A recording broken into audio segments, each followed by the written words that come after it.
మనకేదైనా కష్టం వస్తే ముందు గుర్తొచ్చేది ఫ్రెండ్. వాడు మనకు అండగా ఉంటాడని ప్రాణమిచ్చేస్తాం. కానీ మావా, నీ వీపు మీద పడే మొదటి పోటు నీకు అత్యంత సన్నిహితుడి నుంచే వస్తుందని తెలుసా? నమ్మలేకపోతున్నావా? 48 లాస్ ఆఫ్ పవర్ లోని రెండవ సూత్రము అదే చెప్తోంది. నీ మిత్రులని అతిగా నమ్మకు, నీ శత్రువుని ఎలా వాడుకోవాలో నేర్చుకో. అసలెందుకు ఫ్రెండ్స్ డేంజర్? ఎందుకంటే స్నేహితుల మధ్య త్వరగా అసూయ పుడుతుంది.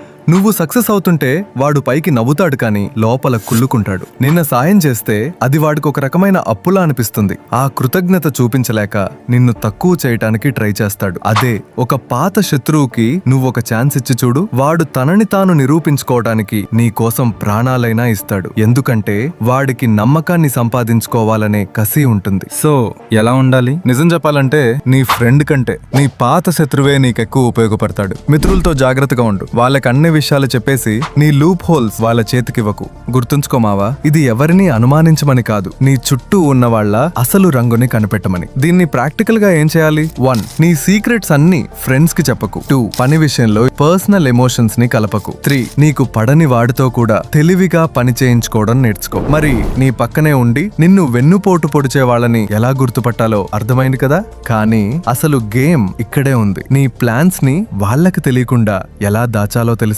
అసలు నీ మనసులో ఏముందో ఎవ్వరికీ అర్థం కాకూడదు. అది తెలియాలంటే లా నంబర్ 3 చూడాల్సిందే. ఆ నెక్స్ట్ వీడియో మిస్ అవ్వకూడదు అంటే ఇప్పుడే మన ఛానల్ ని సబ్స్క్రైబ్ చేసుకుని ఈ వీడియోని నీ ఆ స్పెషల్ ఫ్రెండ్ కి షేర్ చేయి. చూద్దాం వాడేమంటాడో.